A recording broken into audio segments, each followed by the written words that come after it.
I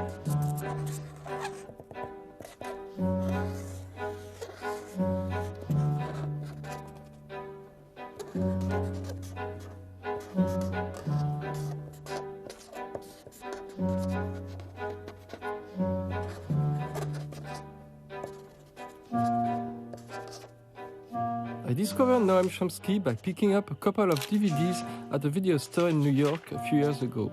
Manufactured Consent and A Rebel Without a Pause. I remember this sequence where a few kids from a school radio station are interviewing Professor Chomsky at their little station.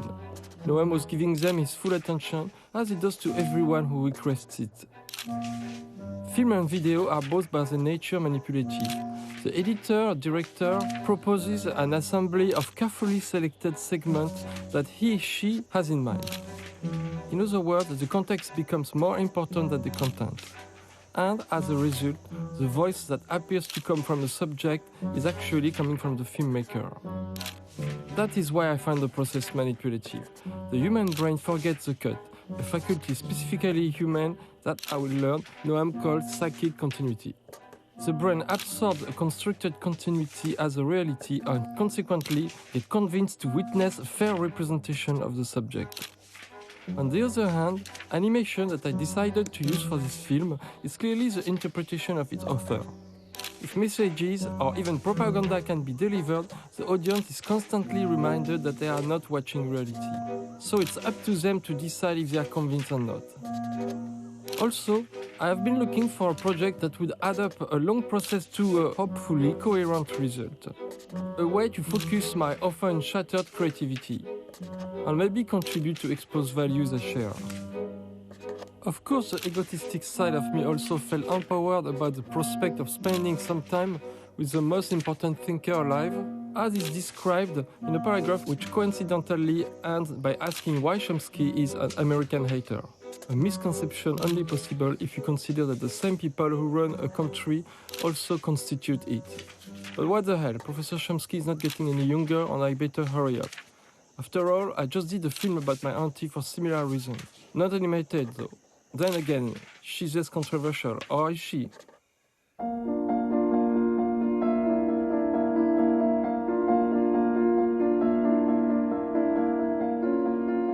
We're gonna have a conversation, and sometimes it's gonna run, and sometimes not. So hopefully it's not gonna be too distracting. No, it doesn't bother.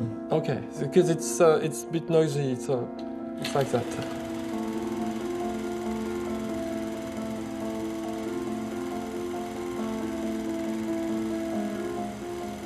It's an old-fashioned sound. That's why I wanted you to be prepared. Harken back to your youth. Doesn't wreck the audio? A little bit, but we will hear the camera, but as long as we understand the word, I don't mind. Yeah. So I prepared my question a little bit, but sorry, I'm a little bit nervous. You are nervous? He is. After all your experience in the public eye? No, not. It depends on the person I'm meeting more than me. So I wanted to start with asking you if you could recall the very first memory of your life. First memory of my life? Yeah. Yeah, I suppose. There are memories that I can date because I know where they were. You know? So I can date memories from about a year and a half when I was sitting on a, I know where it was, so it had to be a year and a half, where I was sitting on a counter and my aunt, who, my parents had jobs, which was unusual. This is the 1930s. So there was a stream of aunts and cousins and others who came through. And there were several aunts who spent time with us. One of them was trying to get me to eat oatmeal, which I didn't want to eat. So I just put it in my cheek and refused to swallow it. And she was trying to figure out how to get me to swallow that oatmeal, but I must have sat there for a long time. I was a stubborn kid, and I was not going to eat the oatmeal. I remember that very well, and that had to be at about 16 months or 17 months. And I remember other things from that time. I was in a nursery school. I remember sort of standing there looking around, wondering what all these kids are up to and why and so on. Do you think it's connected with the development of a language, the formation of memories? Does it correspond to where the brain starts to grasp? A lot is being learned about language acquisition.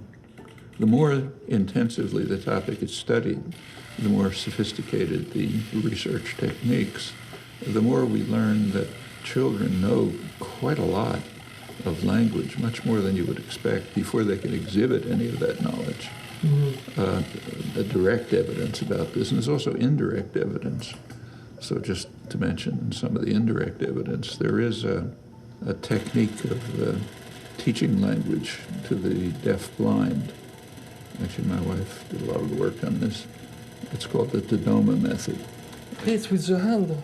Well, what they do is teach the person to put their hand on someone's face, and using the motions of the face and the vocal cords to interpret what you're saying. Extremely little, very little information comes through, but people get a very satisfactory knowledge of language from that. I mean, so much so that you have to do pretty complex tests to see what they don't know. However, they have never succeeded in using this method for people who lost sight and hearing before about 18 months old. What seems to be the case is that during the early exposure, where the child is not manifesting very much knowledge, maybe producing a word or two-word sentences, they're acquiring the basic character of the language, quite a lot of knowledge, which they can then build on when it's unconscious, of course, but they can build on it when they get this later instruction, which has very little evidence. And they can, in fact, live in a society where people are talking and they can understand what they're saying if they can put their hand on your face. In fact, I should say that, one of the most striking things about language, which has really not been studied, just consider an infant, a one-day-old infant. The infant, there's all kind of things going on in the world. How does the infant figure out what part of what's going on in the world has to do with language? It's an incredible feat. No other organism can do it. I know. You know what? When I grew up, we used to believe in reincarnation. It's a fairy tale, but I think it makes me look to a new being as a fully completed person. That's Plato.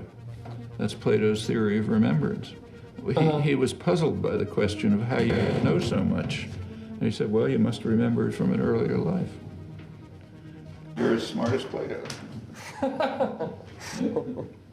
So I wanted to ask you quickly the type of education you received from your parents and quickly about at school. It was a Deweyite progressive school, which was very successful. I mean, for me, at least, was perfect. It was not unstructured, but it did emphasize initiative, creativity, working with others. There was no grading.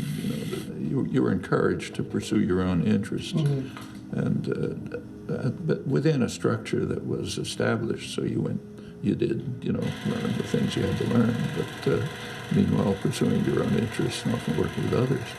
In fact, I wasn't even aware that I was a good student until I went to high school. I went from this relatively free, creative, exciting environment to a pretty regimented academic high school where everyone's ranked and you do exactly what you're supposed to do when everyone's trying to get into college and so on. And then I discovered I was a good student. I mean, I knew I had skipped a grade, and everyone else knew I'd skipped a grade, but nobody else. The only thing anyone noticed was I was the smallest kid in the class, but it didn't mean anything aside from that. And I can remember the school years very well. I barely remember high school. It's kind of like a black hole. And do you think competition is counter-stimulating? It shouldn't be there. What's the point of being better than someone else? And where was this school? Right outside the city limits of Philadelphia. It was in a kind of an open countryside. So, by the time I was old enough to, my best friend and I would spend Saturday riding our bikes all over the countryside.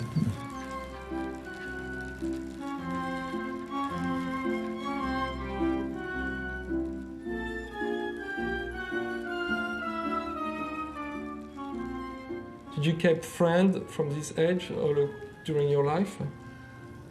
We sort of separated by high school. We all went our separate ways. You spent a lot of time on your own. With my father, by the time I was 10 or 11 or so, every Friday night, for example, we would read Hebrew classics, 19th century literature, essays. It was just part of the routine of incorporating the emerging, reviving Hebrew culture that was all of their lives. I mean, that's what they were devoted to, the revival of the language, the culture, the Palestinian community. This Hebraic revival was... Did you say Palestinian community? Well, it's pre-Israel, so it's a Jewish community in Palestine. Okay. Yeah. I suppose by now my father would be called an anti-Zionist. He was then a deeply committed Zionist. But for him it was a cultural revival, basically. Not particularly interested in the Jewish state. Do you remember if you had an ambition for your future as a child? A lot of crazy ambitions. I remember once telling my mother that I had decided that when I grew up, I wanted to be a taxidermist. Don't ask me why. I guess I liked the word. I was about 8 years old. So, since I'm ignorant, I got the luck to discover Descartes. I mean, I knew who Descartes was, but I read him after I read you. And I noticed he gives you the tools to doubt what he's saying. It's like the opposite of dogmatism. I mean, that ought to be the ideal of teaching anyway, whether it's children or graduate students. They should be taught to challenge and to question images that come from the Enlightenment about this, that say that teaching should not be like pouring water into a vessel. It should be like laying out a string along which the student travels in his or her own way, and maybe even questioning whether the string's in the right place. And, after all, that's how modern science started. For thousands of years, it was accepted by scientists that objects move to their natural place. So a ball goes to the ground and steam goes to the sky.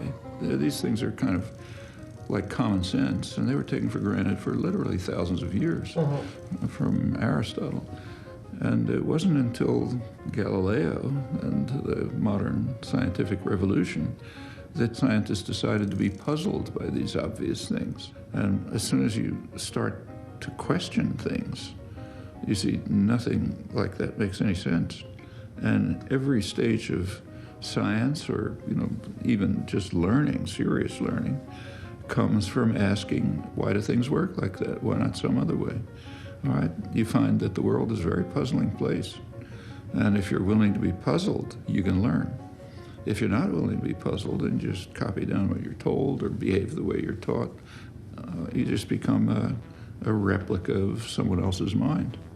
I mean, some of the technical work I'm doing now is initiated by my suddenly realizing that assumptions that have been standard throughout modern history of generative grammar, but in fact throughout the traditional study of language, just have no basis. And when we ask, okay, then why do we assume them? You have to look for a basis. Then lots of avenues open up. And that happens constantly. And do you remember when you start to build your own voice or your own philosophy in a way? And could you describe how this process happened? It's a constant process. I mean, it probably starts with my not wanting to eat my oatmeal. Why? And in any kind of scientific inquiry, any kind of rational inquiry, it's striking in science. You have a conception of how things ought to work. If you look at the empirical data, they're usually at least partially recalcitrant. Things don't fall into place. So you typically are working with a conflict between a conception of the way things ought to work in terms of elegance, simplicity, naturalness, and a look at the messy way in which things do seem to work. The Galilean revolution, which was a real revolution in the way of looking at the world, for one thing, because of the willingness to be puzzled about what seemed to be simple things. It's a hard move to make. In the case I mentioned, it was 2,000 years, smart people. Yeah. He said that nature is simple, and it's the task of the scientist to show that it's simple. And if we've not been able to do that, we've failed as scientists. So if you find irreducible complexity, you just haven't understood. Well, that's a pretty good guideline. And it does turn out to be a very effective driving element in inquiry.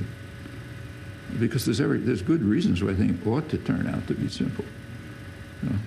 I mean, for Galileo and the whole of early modern science, right through Newton, great scientists, Huygens, others, Bernoulli, through Newton. It's just a kind of classic period of modern science. There was a very clear concept of intelligibility. The goal of science was to show that the world is intelligible, and intelligible meant something. It meant something that an artisan could create, gears and levers, and something like a model was these, say, medieval clocks, which did all sorts of amazing things. That goes right through Newton. It's called the mechanical philosophy. Philosophy just meant science. So it's mechanical science, and that's the goal. I mean, Galileo at the end of his life was kind of distraught because he was not able to construct mechanical models of the tides and the motion of the planets and so on. So he felt his scientific life had failed. But then it went on. Finally, you get to Newton. And Newton demonstrated, to his dismay, that the world doesn't work like a machine, that there are what his scientific colleagues called occult forces, namely attraction and repulsion, which don't operate by contact. So you can attract things at a distance, which was just unintelligible. Newton himself thought that this was what he called an absurdity, which no person with any scientific understanding could ever believe. There are just inherent mysteries which are beyond our cognitive capacities. Well, that was correct, and that was a real shocking discovery. It has now been absorbed. So to talk about the current stage is misleading if you're thinking about emerging fields like cognitive science, because we're not in that stage. We haven't got to the Galilean stage yet. Me, I work like a machine. I know this sequence is quite a struggle, and believe me, it's taking me forever to animate it. So I'll take a break. Noam kept coming back to Galileo, Newton, the Enlightenment, and I tried very hard to keep it short, but it seems endless. However, this is a very important part, in fact, and I must get through it. I think that Noam is telling me what it takes to do true science. Something to do with ideas, creativity, and rigorous observation of nature, and the willingness to be proven wrong and start the experiment again all over at any time. Richard Feynman, the great physicist, often talked about science integrity and said you should always publish the result of your experiment, especially when they prove you wrong. He also had a funny story about a good scientist that was ignored. In 1937, Jung, he was called, was trying to teach a rat to count 3 doors to get some food. So he would place the food each time in a maze 3 doors away from the rat to get it to count 3 doors. He would place the rat in a different place each time with the cheese 3 doors away. But the rat never counted the doors. He always went right through the door where the food was placed the time before. No matter where Jung placed the rat and the food, the result was the same. He thought the rat must recognize a detail on the door, so he repainted them all identically, still the same result. He then thought the rat could still smell the food from where it was the previous time, so he put some chemical to wipe any possible remaining smell. Still the rat went to the exact same door. Maybe the rat could notice some light from the lab and use them as a guide, so he covered the maze, still the same result. He eventually found out that the rat could tell by the way the floor sounded when he was running down the corridor. So he put the whole maze on sand. The rat couldn't tell anymore and had to learn to count the doors. Feynman called this experiment an A-class experiment because Jung had to go through all the possible steps before he could affirm it was conclusive. A rigor that he felt was unfortunately uncommon in the science the way it was conducted at his time. Now I'm just adding stuff that is not even from Noam, but I've put a loop under it so that it's not so much work. The truth is that I'm frantically going through this animation, and it has been 2 years since I started, so Noam is now 84. I neglect my appearance, and I should be focusing on the film I'm preparing, L'écume du jour, but I won't stop. I must finish the film and show it to Noam before he's dead. My room is a pile of animation paper, my mother is at the hospital, but I only care about Noam's health, only to show him the finished film. This is childish and unscientific, but true.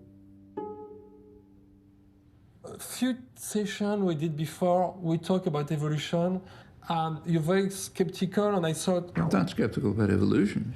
There's a common confusion outside of serious biology. I mean, natural selection is a factor in evolution. No serious biologist doubts that. But it's one of many factors. For example, mutation's a factor.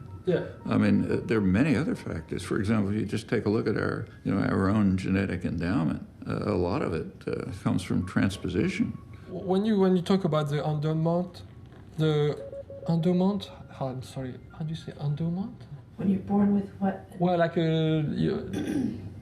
innate? Yeah, but do you use the word endowment? How do you spell it? Write it on the blackboard. I don't know what you're saying. Endowment? Endowment. Oh, endowment. Yeah. Sorry, endowment. Sorry, it's good. So you think that we have a way to comprehend the world within ourselves, and we can only comprehend the world up to this limit? Yeah, that's just Hume. That's Newton and Hume. So you try to discover what is this cognitive endowment that we have. That it is a fixed cognitive endowment is not really arguable unless you think we're angels. Yeah. But if we're part of the organic world, we have fixed capacities. Just like I can't fly. These capacities have a certain scope and they have certain limits. That's the nature of organic capacities. Then comes the question, okay, what are they? In fact, one of the striking things is what I just mentioned. Our cognitive endowment sort of compels us to regard the world in mechanical terms. We know that's wrong, but we can't help seeing the world like that. If you look at the moon rising in the early evening, at the horizon it's big, then it gets smaller and smaller. It's called the moon illusion. We know it's not true, but you can't help seeing it. Yeah.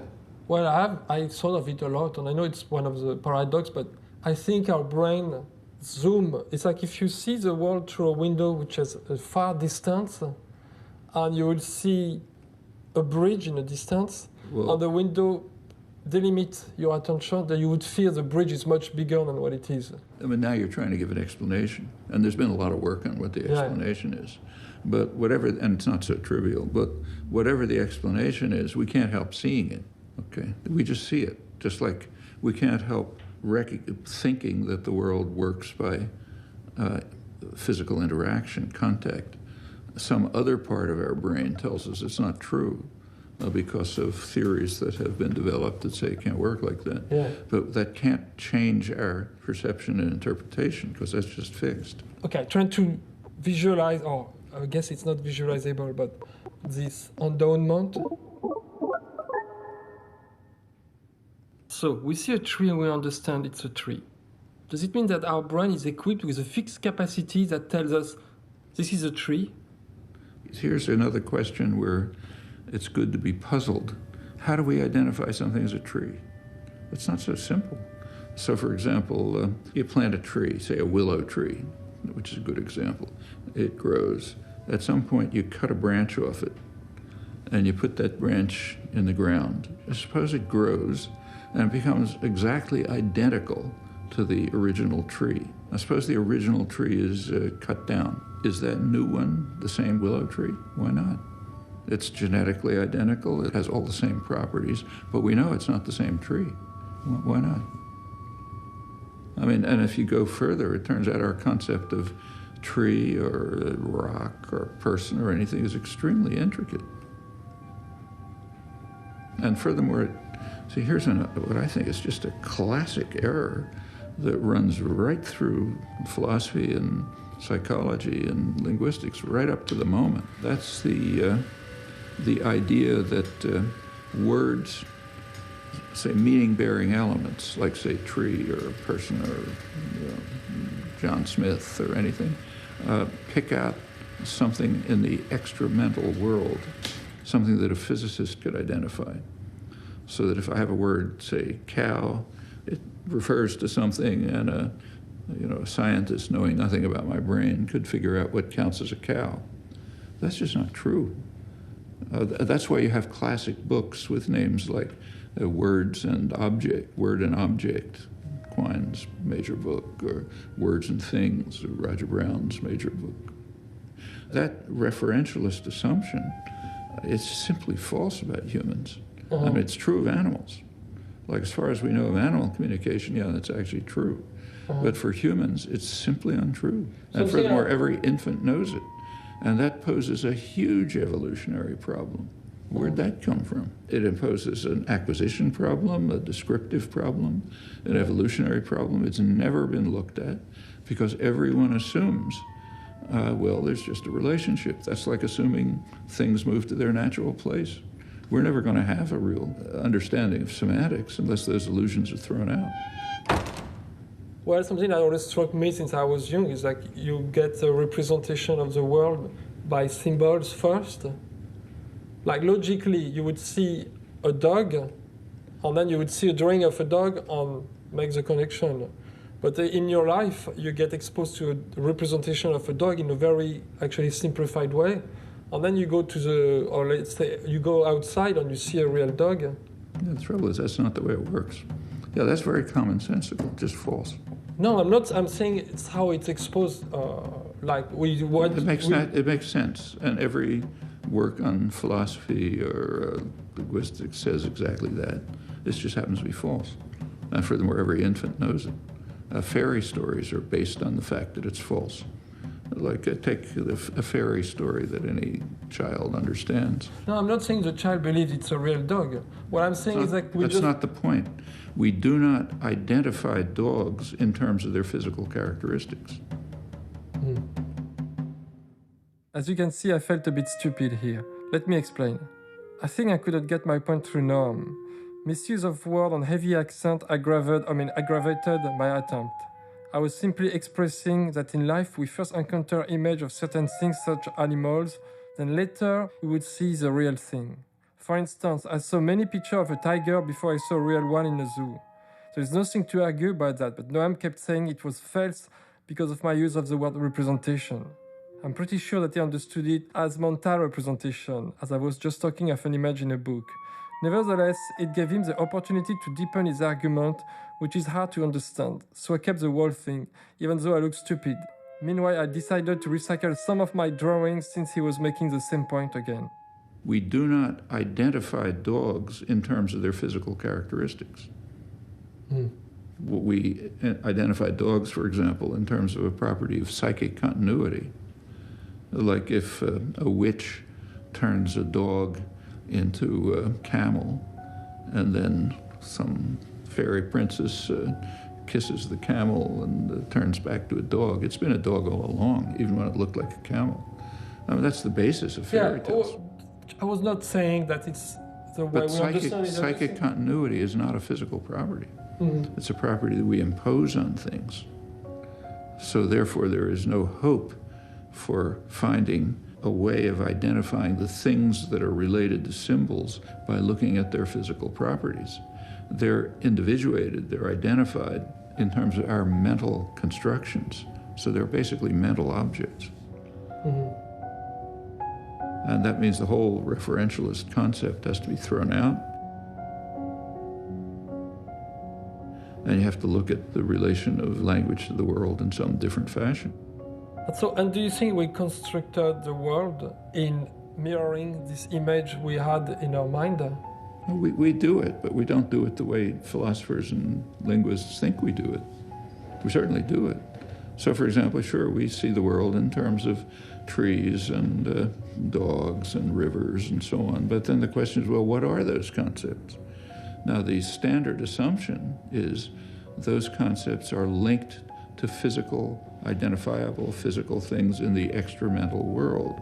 And that assumption is just false.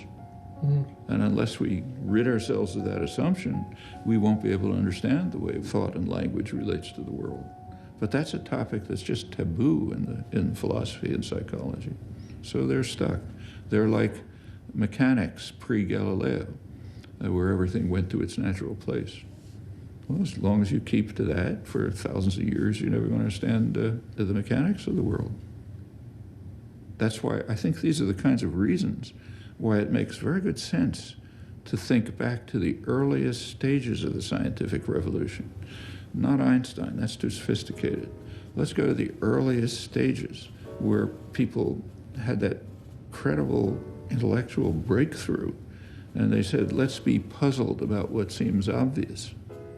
So why should we take it to be obvious that if I let go of a ball, it goes down and not up? I mean, it's sort of obvious, but why? Well, as soon as you're willing to ask that question, you get the beginnings of modern science. If you're not willing to ask that question, you say, well, it goes down because it belongs on the ground. No science develops. Once again, I had posed my question the wrong way. I was trying to ask if the way humans build things such as cities, art, cars, and so on was reflective of a sort of a blueprint we would carry within our endowment, like bees constructing their hives, for instance. So, next time I met Noam, I showed him this animation, hoping it would help to make sense. And it did make sense. At the beginning of the second interview, I showed the work in progress to Noam, who was quite pleased, it seems. And I noticed in the second interview that he was more receptive to my ideas. So I asked my question again. But using bees and hive as an example made it more confusing. I suppose there's an interaction. So if you watch children trying to build a house with cards, you stack them up and you put something on top, and they must have some initial conception in mind of what they're planning to do, but it is certainly altered by the process. You see, well, this is not going to stand, so I'll have to rearrange it and do something in a different way. I mean, take the building we're in. One of its striking characteristics, like I sit in my office, is that there aren't any right angles in many of the buildings, so everything's a little skewed.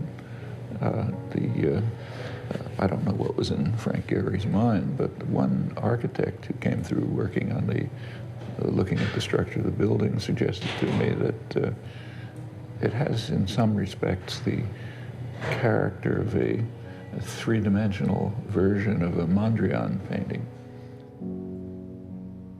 Yes, I wanted to know if you have any thinking of the mechanism of inspiration. It's a mystery. It's something common to humans. You see it in young children. You see it in scientists. You see it in carpenters trying to solve a complex problem of how to build a house. But it's just something that happens. All kinds of conditions. Strange conditions. So, for example, I was watching a couple of carpenters working on a summer cottage. They had a kind of an idea in mind, but we're kind of going along to see how it would work. They reached a problem that looked insoluble, and they sort of took off for a while, and then they came back and they immediately did it. And I asked, how'd you do that? And they said, well, we went out and smoked some pot, and it just kind of came to us. Who knows? That's inspiration. I wanted to cut out this sequence. For a short time period, I had an episode myself where I indulged into this habit, very shortly in fact. And looking back, it didn't do me very good at all. Now that I've said it, I can keep this sequence. That's interesting. For instance, in my case, I use a lot of my misunderstanding as a source of inspiration. And I realize that lately, because my English is not good, many times when people talk to me, I understand something different. I remember I was talking to my friend, and she told me she had made a model of a boat in a forest. And I understood the forest was in the boat. So I imagined a sort of a vegetable ark of Noé, Right. Noé's ark. I think something jarring takes place, and that can happen in a class, for example. You're lecturing, a student raises a question, suddenly you recognize that something you thought was obviously true has a problem with it, and for a while it may seem insoluble, and you may take a walk, or maybe overnight, you're sleeping, something comes to you, and all of a sudden you just see ways of looking at the issue and the world a little bit differently. I think that's how, from childhood on to people who do creative work, that's somehow the way it happens. Actually, what's going on, nobody understands. In the little clip I showed you, you talk in length about how we try to interpret the world and how we ought to throw away what's believed in linguistics or philosophy. You say, why do we recognize that this is a different tree when it's been cut and it grows and it's identical? And since then I read about genetics, and that's a clone, basically, when you reproduce. It's asexual reproduction, so it's a clone, so it's potentially identical. But the only answer I could give was that I know it's a different tree because I saw somebody come and cut it and then grow again. Mm-hmm. So I was thinking it's probably less trivial than that. Well, actually, I think there's a real point there. Part of our concept of a tree has to do with a certain pretty abstract notion of continuity. So the original tree has a continuous existence, which we impose on it, because genetically speaking, the branch that was cut off is the same object. Yeah. But when it becomes a tree, it doesn't have the kind of continuity that we interpret as continuity. I mean, a different intelligence could interpret continuity quite differently and say that the new one is the real tree. That's our conception of continuity. Yeah. And it's a very complex one. So, for example, there's a children's story which my grandchildren liked when they were little. It's a story about a donkey named Sylvester, and something happens and it turns Sylvester into a rock. And the rest of the story is the rock, Sylvester, trying to explain to his parent donkeys that it's really their baby Sylvester. And since children's stories have happy endings, something else happens and it turns them back to Sylvester and everybody's happy. Well, the children understand that the rock, though it has none of the properties of a donkey, physical properties, and has all the properties of a rock, is really Sylvester. And for example, if he was turned into a camel later, something would be ajar. He's got to come back and be what he is, Sylvester. Mm-hmm. All right, what that tells you is that without any instruction, of course, an infant understands a certain special kind of continuity.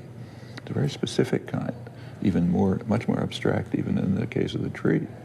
But there's a kind of psychic continuity that we impose, that's a part of the interpretation we impose on the world,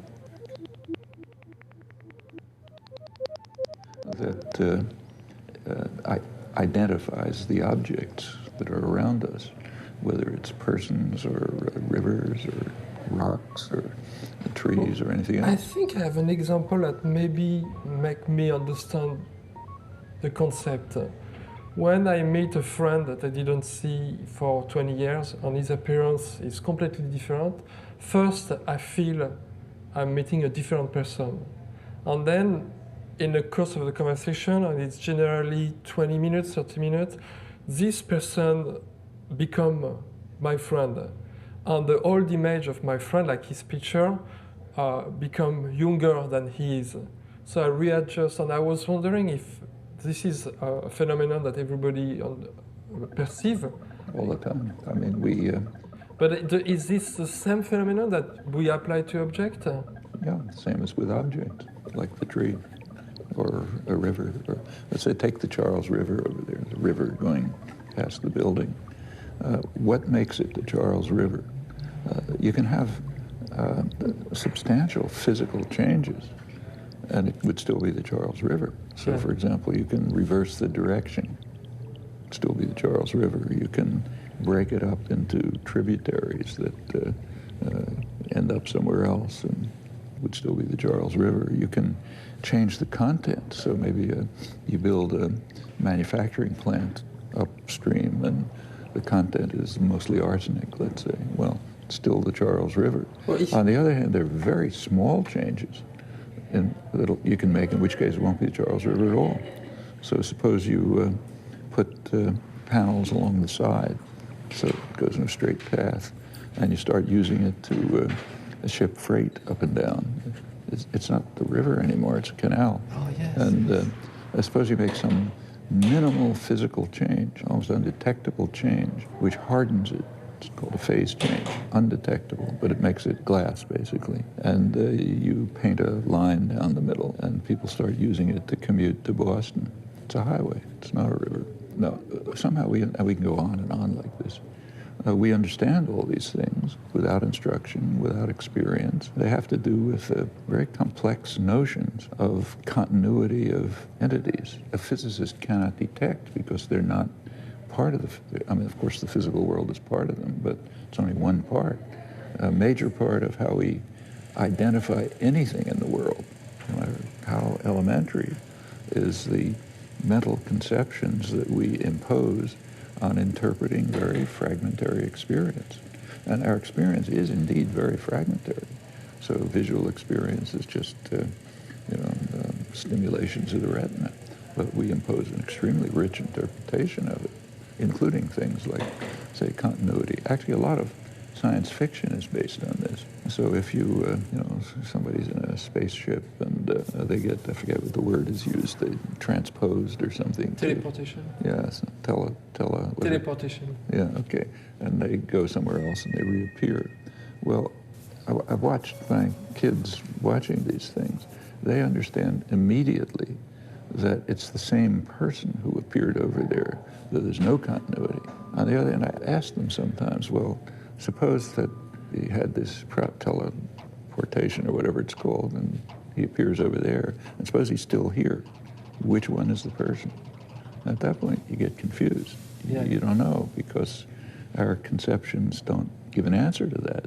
Actually, there are classical philosophical problems that are based on this. One famous one, what's called the ship of Theseus, goes back to the Greeks. Suppose that Theseus has a ship and he's on the ocean, and one of the boards falls off, so he throws it into the sea and they put another board there, still the ship of Theseus.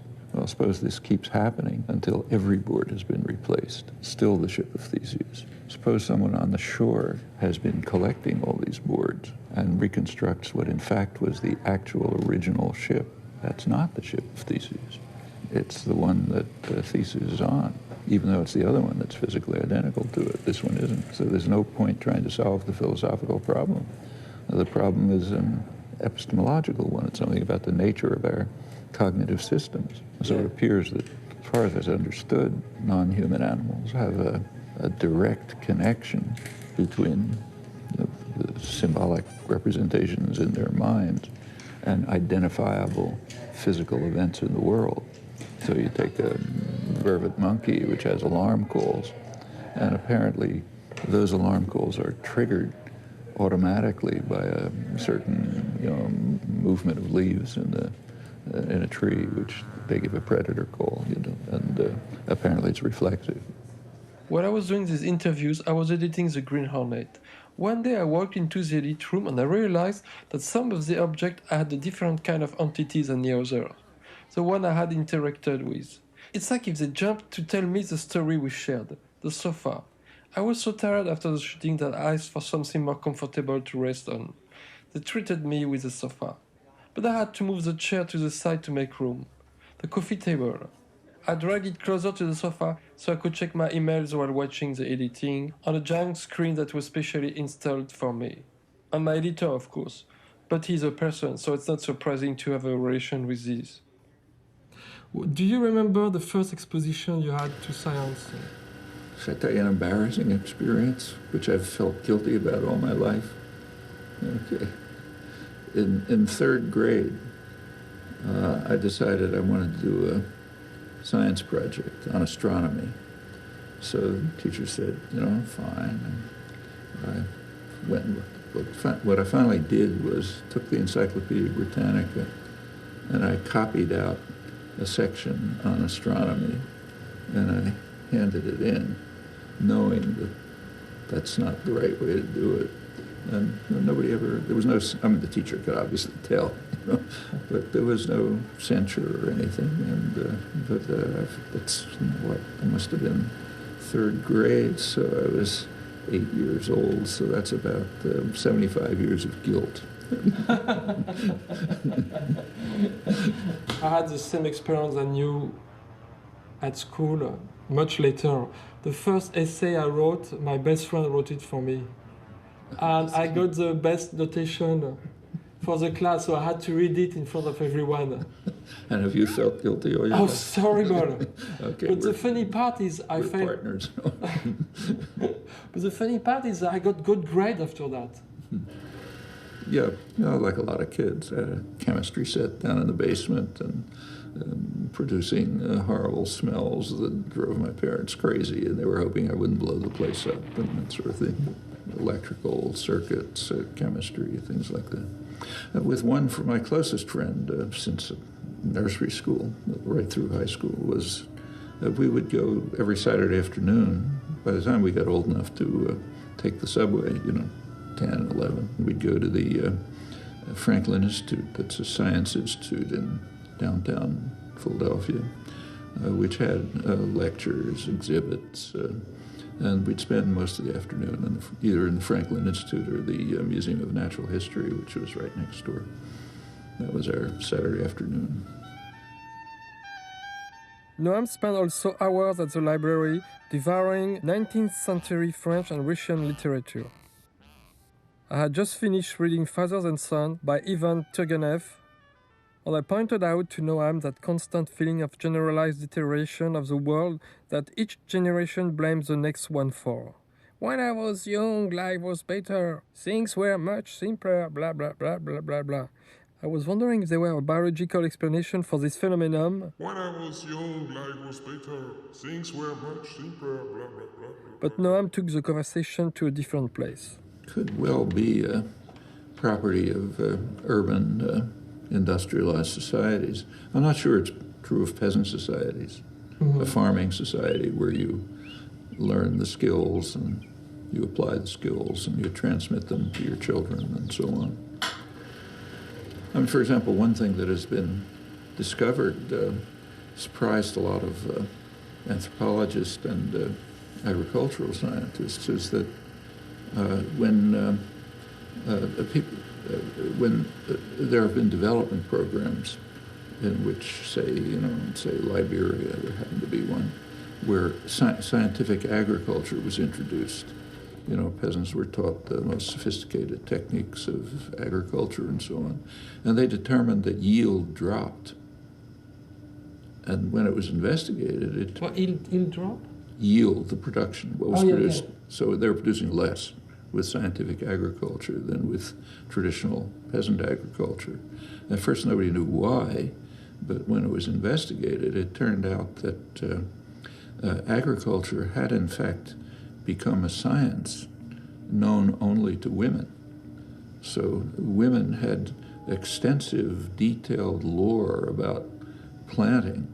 You plant this seed under this rock at this hour of the day, and so on and so forth. And it was transmitted from mother to daughter for maybe thousands of years. And it got more and more sophisticated. And it got to give very high yields in not very productive soil. And the men in the community didn't even know about it, nor, of course, did the outsiders who came in. Well, that's a case where people kind of reproduce, improve. I doubt that, say, those little girls would have had the feelings that you're describing. You're getting something from your mother, which is a repository of, endless tradition, and maybe you find ways of adapting it or slightly improving it, but you're essentially reproducing what you grew up with. And so how do you balance this knowledge that's come from the ages to the improvement of science? Like now, science and the technology has advanced, you would feel that previous knowledge would be obsolete, but yet there is an instinct, or I don't know if it's correct to call it an instinct, but people know there is a science of knowing what plant to use for. It's lore, not instinct. Yeah, how you call that? Lore? Lore, just accumulated, unarticulated knowledge. It's like you know how to behave. Yeah. I mean, you're taught or you learn in childhood how to behave in social situations. You can't articulate it. Yeah. You're not conscious of it. So if you find a child who has, let's say, Asperger's syndrome, meaning they just don't pick up social cues. Yeah. They don't understand when you're supposed to talk to someone and when you're not supposed to talk to them and how you're supposed to act towards them. I mean, these are children who will have a lot of problem from nursery school on. I once asked a mental health specialist what it was. I didn't know what Asperger's syndrome was because I'd heard about it. And she laughed and she told me, walk down the halls of MIT and half the people you see have Asperger's syndrome.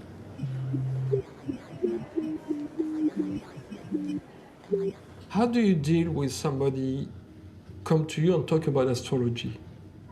Astrology? Yeah, because a lot of women, for instance, and it's terrible to generalize, Michelle here, she's gonna kill me, but my girlfriend, for instance, she gets mad at me if I dismiss her belief in astrology, and I want to maintain my relationship.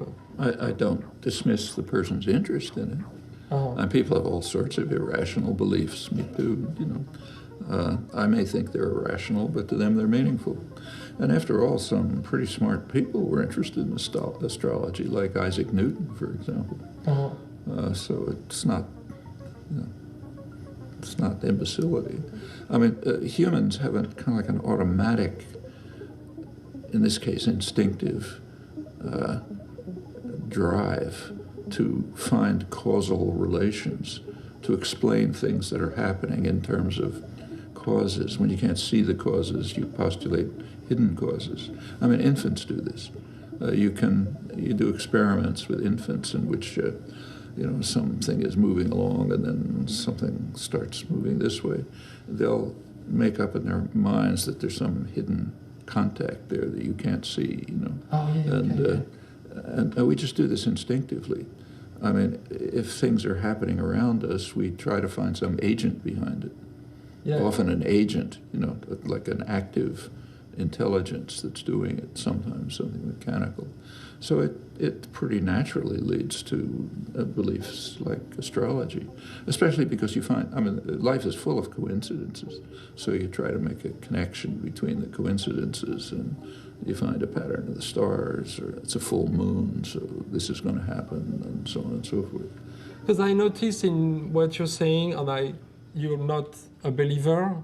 If I do some research on you, you're not going to come up as atheist.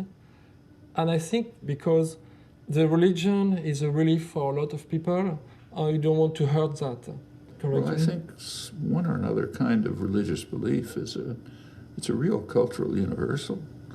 I don't think any group has ever been discovered that doesn't have some sort of belief in something beyond their conscious experience that's directing things or that's somewhere in the background and giving our lives meaning.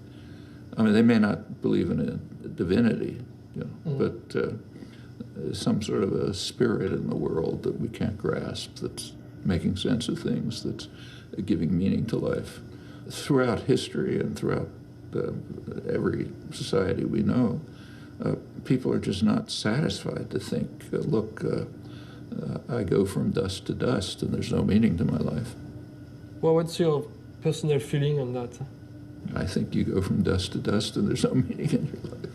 But that's hard for a lot. I can easily understand why plenty of people wouldn't be happy to accept this. I mean, you can easily understand if, suppose a mother has a dying child, yeah, and wants to believe that she's going to see him again in heaven. Okay, that's an understandable belief. Yeah. And certainly don't ridicule it or try to teach her, give her a lecture in epistemology or something. You don't want to hurt people. It's something that I don't personally have. I don't listen to rock music either. Yeah. But it doesn't mean that other people shouldn't do it. Yeah. And furthermore, the fact of the matter is that religious beliefs do create communities. They weld communities together. And we're a tribal society. You know, people form families, clans, groups, social groups, professional groups. So you want to be part of something. Yeah. And religion happens to be, in fact, again, cross-culturally, one of the ways in which the group coheres and gets something more out of life than just my individual existence. Yeah. So it's understandable that there should be one or another form of religious belief. I think we should change the camera. I think it's the time for the break. Oh, I see. Okay. So we get another camera next time? Yeah, I'm gonna use this one because I'm Okay. the discussion is so good. I won't want to lose the job. In fact, I eventually decided to stick to my plan and continued to shoot the rest of the interview with my all mechanical Bolex. This way I could only film short fragments of Noam, and I was committed to what moments he would appear on the final version. I was also committed to have to animate 98% of the whole film and hear the sound of my cranky camera each time Noam would appear, so I would have to illustrate its sound every single time. Do you remember what was your first thinking of linguistics? There's background, like when I was a child. My father worked on history of the Semitic languages, so I read work of his, like I read his doctoral dissertation when I was, 10, 12 years old. It was on a medieval Hebrew grammarian. So I kind of knew, I had some acquaintance with the field. Later, I sort of got into it by accident. And when I got into it, I found it intriguing, and did things the way we were taught to do. And at some point, I realized this doesn't make any sense. You know, the way we're taught to do things was descriptivist. So the way linguistics at that time, and to a large extent still, is a matter of organizing data. So a typical assignment when I was an undergraduate, let's say, would be to take data from some American Indian language and put it into an organized form. You didn't ask the question, why is the data this way, not some other way? That wasn't a question that was asked.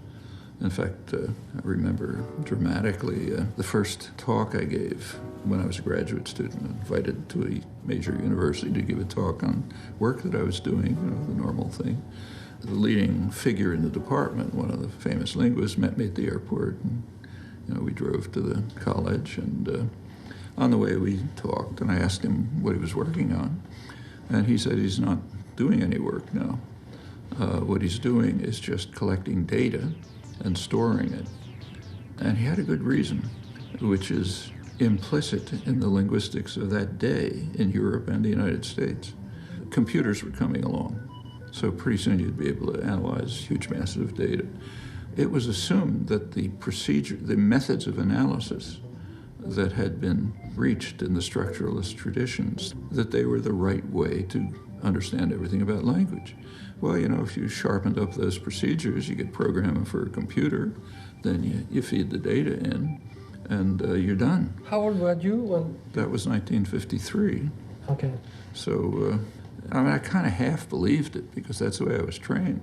But the other half of my brain was telling me this makes absolutely no sense. Can you tell me the transition, or sort of the inspiration that started your theory?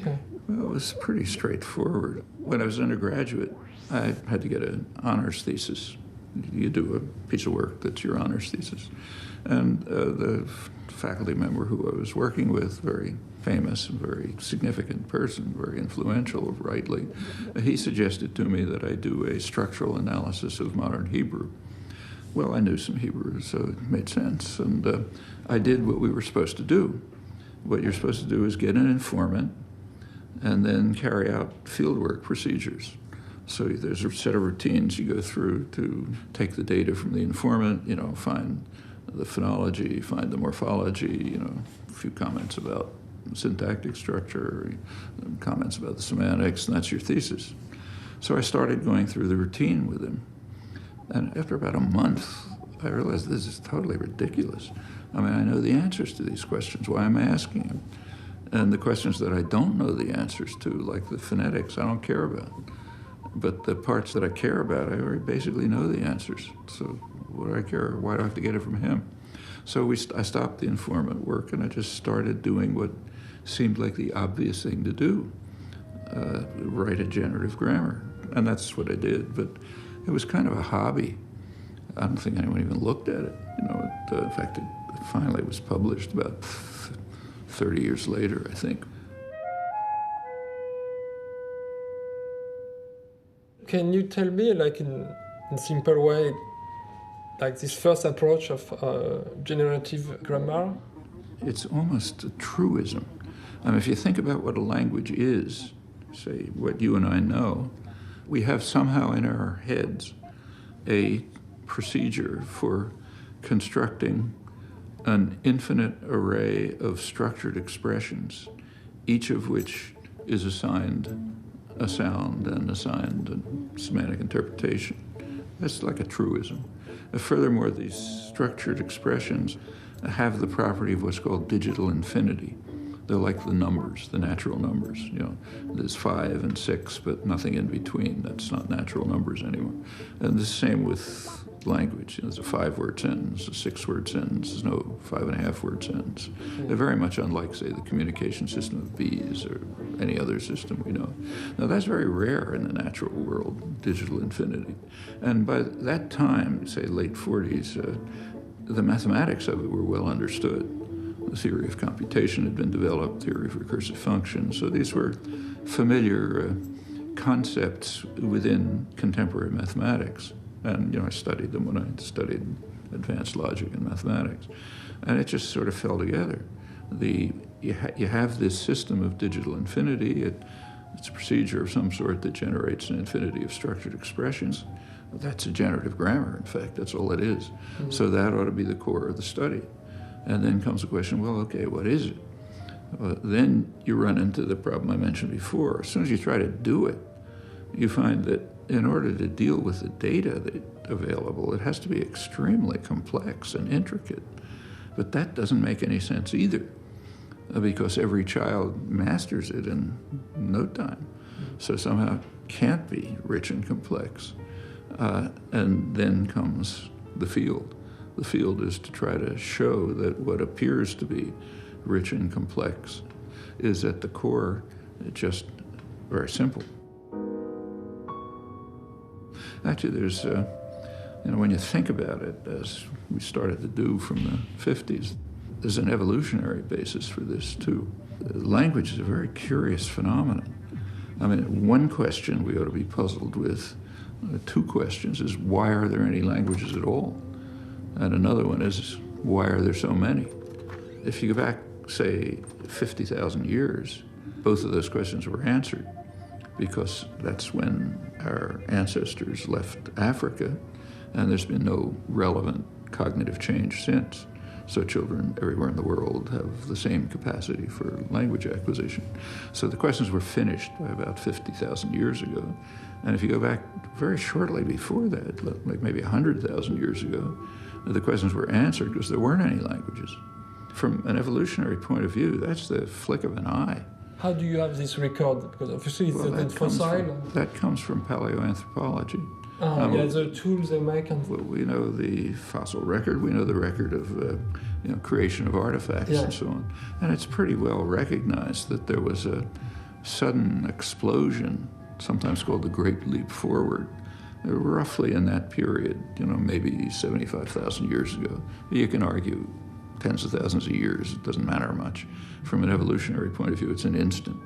So somewhere in that instant, some small hunter-gatherer group, could have been a couple of thousand people, you suddenly find a burst of creative activity, complex tools,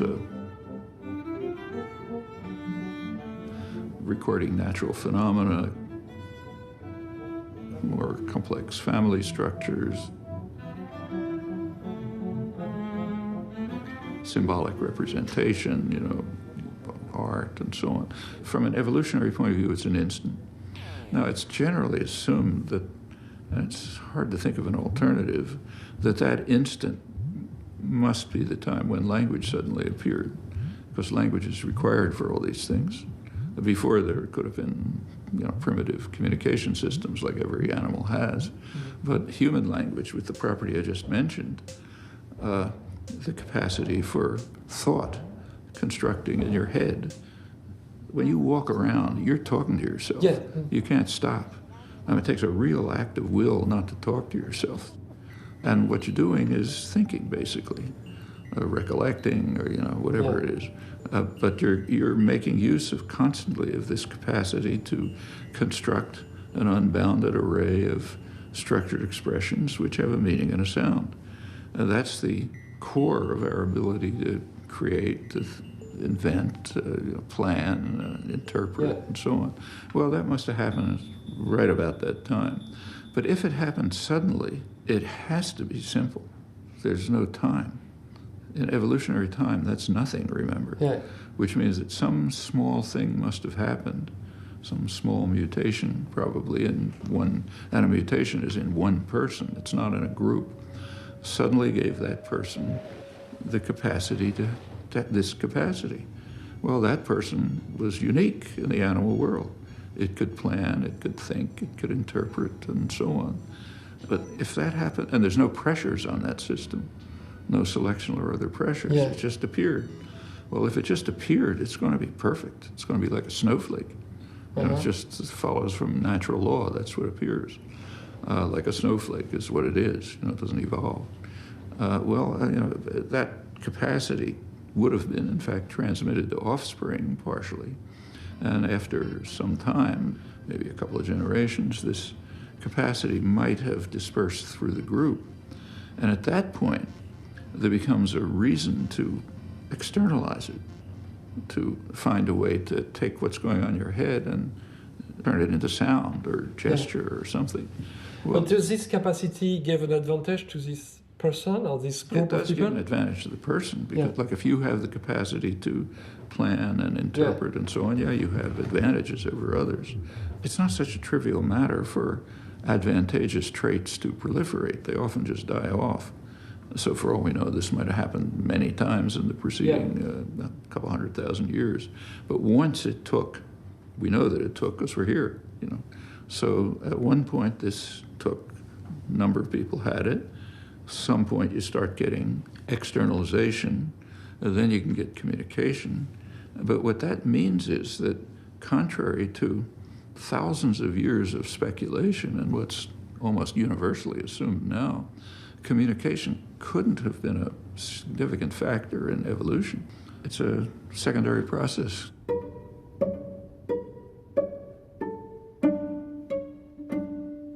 Today, during the lunch pause, Noam went to see his doctor and get some test results. Are you worried about your health? I'm not. Doctors are, but I'm not. So you don't have anxiety? I figure 70, that's what we're supposed to have, 70 years, according to the Bible. Anything else comes free. When I was about 10 years old, I used to get frantic about dying. What happens when that spark of consciousness disappears, nightmares about it. But by the time I was a teenager, I figured that's ridiculous. My model is David Hume. When he died, he had his friends with him, like Adam Smith. He was very placid. He said, this is the way existence works, and goodbye, no afterlife, nothing. Do you mind if I ask you about your feeling when your wife passed away? I'd just soon not talk about that. It's different. I can't get over it, you know. Yeah, no, sure. Yeah. That's right. I gave you my home. I gave you my hope. The world. So it seems that you had the perfect relationship from the outside point of view. It wasn't, nothing's perfect, but Yeah. it was very intimate, yeah. I think a lot of human beings spend a lot of their life trying to solve problems of relationship or find a relationship, and We pretty much solved it when we were children. We were children when we got married. Yeah. You know, Carol was 19, I was 20. In my kitchen, soup is on. Lover, lover, come on over.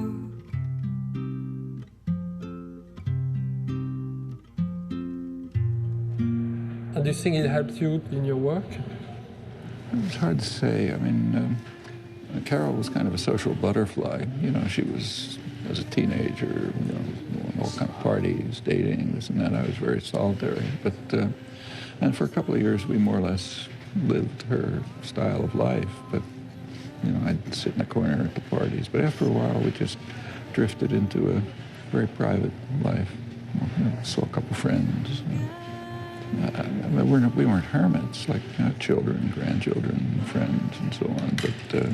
But mostly we preferred to be alone. Yeah. So. We started to talk about your education last time, but more about the school. Can you tell me a bit more about the relationship you had with your parents? Things were quite different in those days. I mean, the relationship was fine, you know, but not very close, really. So, for example, there were things happening in my childhood that I never would have dreamt of talking to them about. We were the only Jewish family in a neighborhood that was largely Irish and German Catholic. This is in the 30s, and very anti-Semitic, and pretty pro-Nazi, in fact. The Irish, because they hated the British, the Germans, because they were Germans. It's not like today, a boy in the streets wasn't going to get shot, you know, but it was unpleasant, you know. There's a lot of anti-Semitism in the streets. There were streets I couldn't walk through because the Irish kids lived there, go somewhere else, you know. But I never talked to my parents about it. I don't think they knew till their death. You know, by the time the Second World War came, everything changed superficially. So in December 7th, 1941, the people who had been still having beer parties at the Fall of Paris, which I remember, were walking around with tin hats, telling everyone to pull down their shades because the Luftwaffe is going to bomb the city and so on. A very striking transition, which taught me something. But then during the war, for reasons I don't understand, there were race riots all over the place. In fact, there was a teenage curfew for a couple of years at 7 o'clock. In Philadelphia? Yeah, if we wanted to go out after 7, we had to have parental permission. And I went to a Hebrew school, and actually we had police protection from the subway stop to the school and back. And once we were on the subway, you're kind of on your own. But I don't know why, but that was some kind of phenomenon that took place during the war. And when did you hear about the camps first time? Well, rumors were coming through by 42, 43. Nobody really knew the scale, and it was downplayed, strikingly downplayed. The most dramatic aspect, actually, as I'm sure you know, there were international conferences to try to do something about the people who wanted to flee the continent, but nobody was willing to do anything. Roosevelt, in fact, turned back a ship, the St. Louis, which came with, I think, 1,000 refugees from Europe, and they went to Cuba, sort of wandered around the region, but the U.S. just turned it back. They were sent back to Europe. Most of them ended up in, gas chambers. The most striking thing was after the war. In 1945, there was, by then everybody knew, there was no longer any pretext for not saving the survivors. And there were a fair number of survivors. And they were living in concentration camps. The camps were not very different from the Nazi camps, except that the gas chambers weren't no extermination, but living under horrible conditions. And they came back with a very grim picture of what life was like in the camps. And you mean the same camp in Poland? Same camps, maybe another detention camp, but the circumstances were not very different. They were like not in detention, they were... Well, they weren't extermination camps, no gas chambers, no killing, no slave labor, but the conditions were horrible. You should read the Harrison Commission, Truman's Commission. How do you call that, Harrison? Harrison, Harrison. I suppose it's obtainable. It's a pretty grim picture of life in the camps. Generally speaking, 3 months after victory of Europe Day and even longer after the liberation of individual groups, many Jewish displaced persons and other possibly non-repatriables are living under guard behind barbed wire fences in camps of several descriptions built by the Germans for slave laborers and Jews, including some of the most notorious of the concentration camps amidst crowded, frequently unsanitary and generally grim conditions in complete idleness, with no opportunity except surreptitiously not managed, in spite of their many obvious difficulties, to find clothing on one kind or another for their charges. Many of the Jewish displaced persons, late in July, had no clothing other than their concentration camp guard, a rather hideous striped pajamas effect, while others, to their chagrin, were obliged to wear German SS uniform. It is questionable which clothing they hate the most. Actually, this is pretty normal. Treatment of Holocaust victims is grotesque right now. Take France. The Roma were they were treated pretty much like the Jews. France is expelling them to miserable poverty. They're expelling basically Holocaust survivors and their descendants. And it's particularly dramatic in France because there's so much posturing there about Holocaust denial. You can't have a more extreme case of Holocaust denial than taking survivors and punishing them. And as far as I can see in France, there's almost no discussion of this. In fact, when the European Union protested, Sarkozy condemned them, for their anti-French extremism and so on. The cynicism about all of this is pretty remarkable. Can I come back to maybe more happy matters? You pick at random in the world and won't be very happy. I know, we're going to come back, go more inside your memories. Okay. I wanted to know if the education you gave to your children was influenced by what you believe in language acquisition or what's going on with the brain. Well, the education at home, yes. So, we read to the kids, encouraged the kids to read, and encouraged them to follow their own interests. The 3 kids were quite different.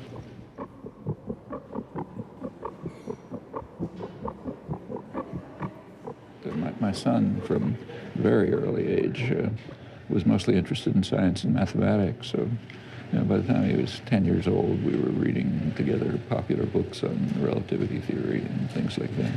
But we just let the kids go where they wanted. They went and encouraged them. They went in different directions. It was fine with us. Tried to just encourage them to do what they wanted. The school was conventional. We wanted them to go to the public schools, and it worked reasonably well. When one child was not making out in public school, we moved her to a Quaker school, which was better.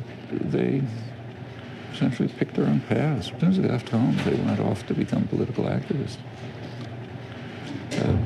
My older daughter spent a couple of months at college, couldn't stand it, went off and joined the United Farm Workers, and ever since then has been very involved in political activity. Her younger sister went to Nicaragua in the 1980s and stayed. And my son went off in a different direction. But my children grew up in an atmosphere of extreme political tension. I don't know how much they felt. For example, I was in and out of jail, and I was facing a long jail sentence, enough so that my wife went back to college after 17 years to try to get a degree, an advanced degree, because we assumed she'd have to take care of the children, she'd need a job. And the kids kind of grew up in this atmosphere, but I don't think they felt any particular tension. My wife told me once that my probably 10-year-old daughter, I guess, told her when she came home from school, she asked what to do in such show and tell. She said, well, I described it. I told him how my father was in jail.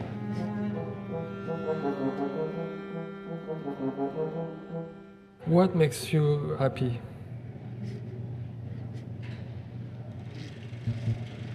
Happy. Children, grandchildren, friends, you know. I don't really think about it much. I don't spend any time in self-indulgence, especially since my wife died. I do almost nothing. Don't go to the movies, don't go to the theater, don't eat out, do what I have to do.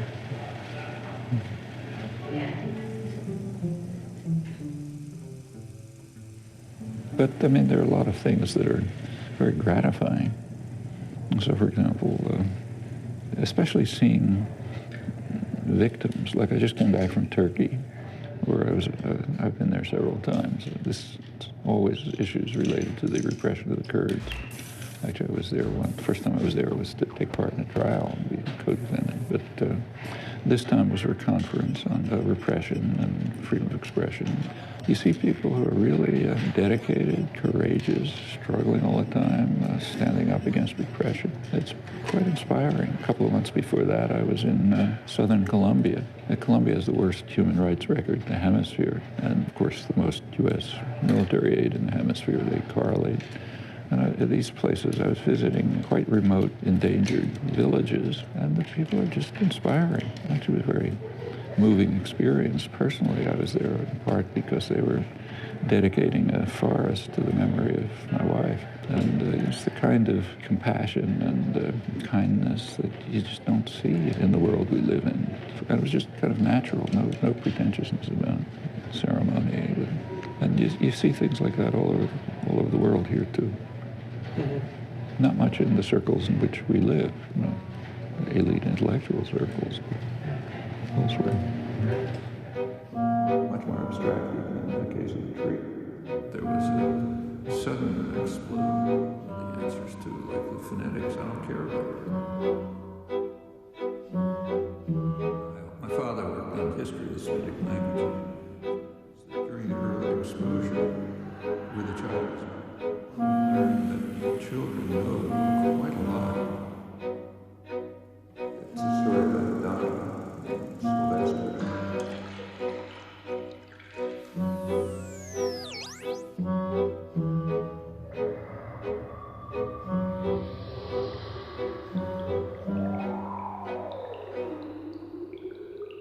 In one of your books from the 70s, you give this example of the sentence, the man who is tall is in the room, and how the child naturally can postulate the question.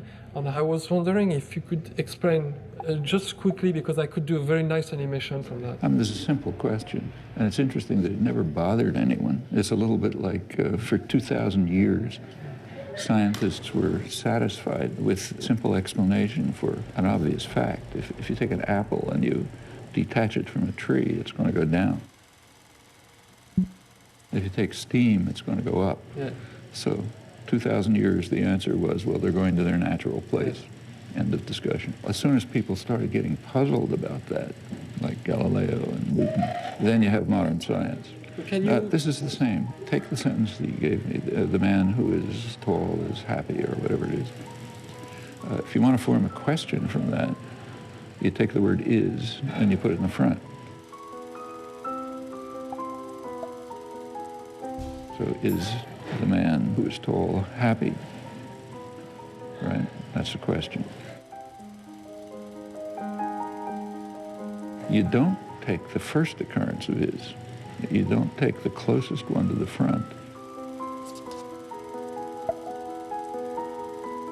and say, is the man who tall is happy? That's gibberish.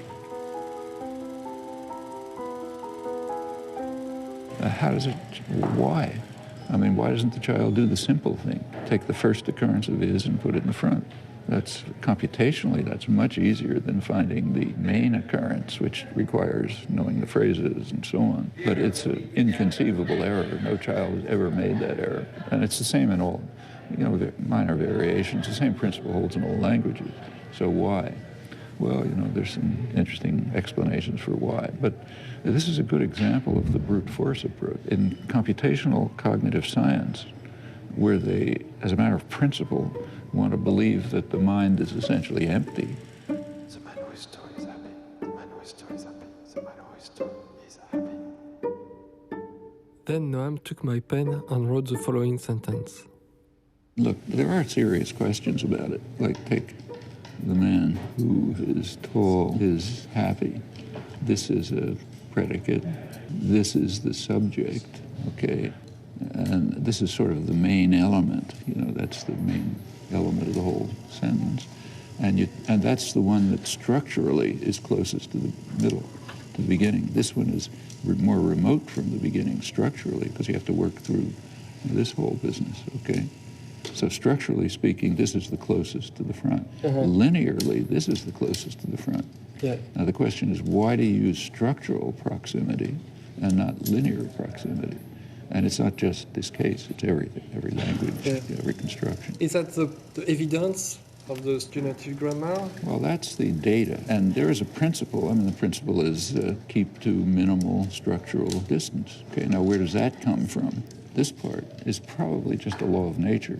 Computation tries to do things in the simplest way. But the structural distance part is a fact about language. I mean, you could have minimal computation if you did it this way. In that case, what we would say is the man who tall is happy. The child picks structural closeness because that's a property of language, probably genetically determined. Yeah, but that's about all there is to it. The man who is tall is happy. Yes, the man who is tall is very happy. He's the man tall is happy. He's the man who is tall happy. He's the man who is tall happy. He's the man who tall is happy. He's the man who is tall happy. He's the man who tall is happy.